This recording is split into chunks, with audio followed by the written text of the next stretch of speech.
President Trump is defending his punishing tariff policies and waving off concerns about rising prices, even as new polling shows a majority of Americans disapprove of how he's handling those economic issues. The president also dodging questioning on whether and how to uphold the Constitution in that exclusive interview with NBC News. NBC's Meet the Press moderator Christine Welker reports. More than 3 months into office, President Trump isn't willing to fully commit to taking ownership over the economy. When does it become the Trump economy?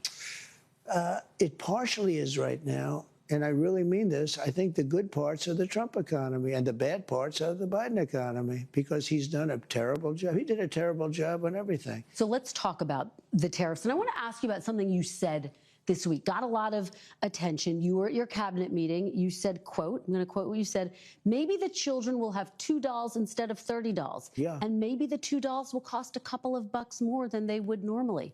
Are you saying that your tariffs will cause some prices to go up? No, I think the tariffs are going to be great for us because it's going to make us rich. But you said some dolls are going to cost more. Isn't that an acknowledgement that some prices will go up? I don't think a beautiful baby girl that's 11 years old needs to have 30 dolls. I think they can have 3 dolls or 4 dolls.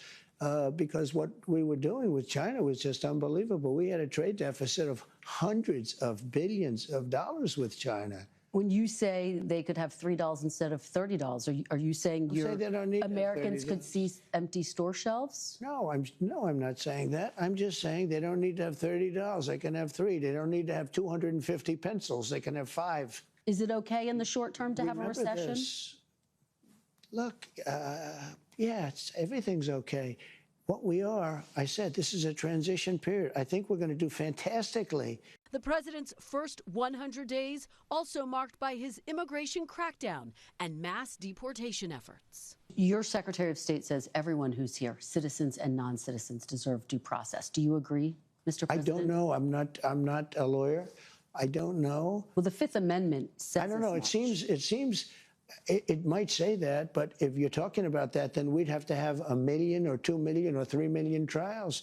We have thousands of people that are some murderers and some drug dealers and some of the worst people on earth, some of the worst, most dangerous people on earth.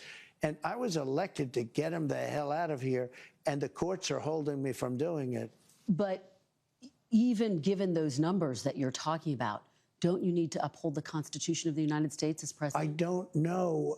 I have to respond by saying again, I have brilliant lawyers that work for me, and they are going to obviously follow what the Supreme Court said. What you said is not what I heard the Supreme Court said. They have a different interpretation.